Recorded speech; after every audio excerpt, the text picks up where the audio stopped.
Good morning મિત્રો. આજે તો સવાર થોડી વહેલી પડી ગઈ. જનરલી રોજ 9-9:30 જાગતો હોઉં છું, પણ આજે તો 7:30 વાગ્યાનો જાગું છું, કારણ કે પેલા સમાચારે ઊંઘ ઉડાડી દીધી છે કોવિશિલ્ડવાળા.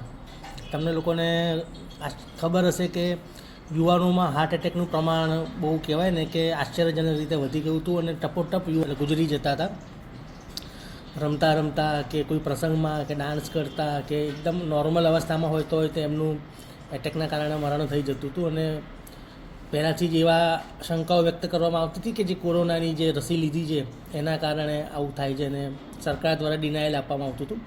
પણ જે કોવિશિલ્ડ વેક્સિન બનાવનારી કંપની છે એસ્ટ્રાઝેનિકા, એણે યુનાઇટેડ કિંગડમની કોર્ટમાં સ્વીકાર કર્યો છે કે આ વેક્સિનની આડઅસરો છે. એટલે આડઅસરોમાં એવું છે કે લોહી ગંઠાઈ જાય, અને સામાન્યતઃ લોહી ગંઠાઈ જાય એટલે હાર્ટ એટેક કે બ્રેન સ્ટ્રોકનું જોખમ રહે છે.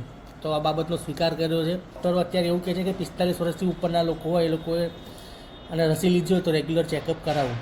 તો યુવાનોમાં હાર્ટ એટેકનું કારણ છે હવે કહેવાય ને કે લગભગ બહાર આવી ગયું છે. રસી જેનું કારણભૂત હોવાનું માનવામાં આવે છે. તો હવે તમે પણ તમારું ધ્યાન રાખજો આરોગ્યનું, અને એલર્ટ રહેજો. Good morning, have a nice day.